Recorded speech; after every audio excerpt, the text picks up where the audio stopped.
I'm proud to say that we had the 2012 NCO of the Year for the National Guard Bureau.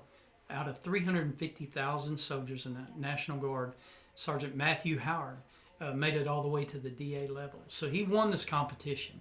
So with that, that kind of highlighted us throughout the nation and through the NGB Sergeant Major's eyes. We got something special going on here in Arkansas. Well, it just so happened that we have it at Fort Benning every year at the Warrior Transition Unit. And the timing was off this year. They wanted to have it in May.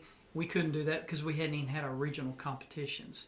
So the NGB Sergeant Major, in conjunction with the CSMAC Council, approached us here in Arkansas and asked us if we would consider co-hosting this event with the Professional Education Center. When we start talking about PEC, we talk professional. It is a professional organization that's ran by TRADOC, and their instructors, their criteria for their classes, everything is just professional. It only enhances Camp Robinson and gives us a partner in this to make sure that we produce professional soldiers, not only in Arkansas, but throughout the nation. I couldn't be prouder. We put them to the breaking point, physically, mentally, and technically. That's how we broke down this competition.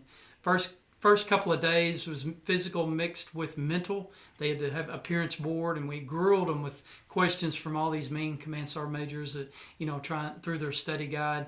We went into the PT test, and then, we started doing technical. How can they break down their crew served weapons, their individual weapons, call for fire, all these warrior tasks that we are all responsible to keep up on and keep sharp on.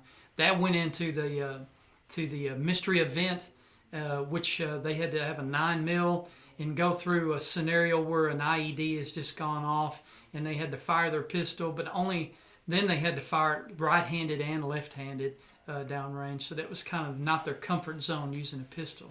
That led into the stress fire and urban assault, and that's where we led them into a scenario where a helicopter pilot was crashed. They had to get in and find that pilot, but to do that they had to clear a building that had hostile targets and non-hostile targets. Retrieve the pilot, drag him out, a 200-pound dummy on a Hisco sled out, do a 9-line medevac report, and then go on and run about 100 meters to the first part of the stress chute, carry ammo cans, do firing of M4s, 249s, the 9mm, and I actually saw these soldiers to the point where they could only put one foot in front of another, but they kept driving on. They kept having this warrior spirit that's inside of all of us. The warrior ethos is always place the mission first. I'll never accept defeat. I'll never quit, and I'll never leave a fallen comrade. And that's kind of our theme here in Arkansas, of making sure we don't quit on any mission that we have. This week's mission was to complete this competition. Every single competitor, all 14 of them, no one quit. No one accepted defeat. They may not all win, but they all made it through as one team and didn't let each other behind.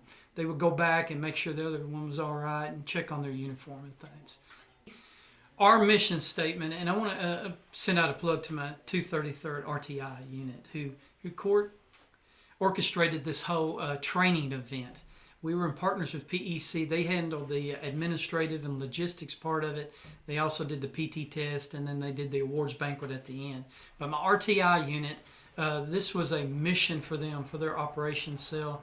They've worked for the last 90 to 100 days getting ready for this event, long hours. But we wanted to make sure this event is harder than the Department of the Army event. That was our intent, to make it harder than what they're going to have to go to at the next level, and I think we've achieved that. You can ask any competitor. People are excited to tell our story, and we're excited to tell our story. And we invited families out to see the events. One thing we want to try to do next year is invite some of our employers out. Without these entities, we can't exist. And so it's very important to get out in the community, tell our story, and let them know we're part of the community. We're just not a tenant of the community.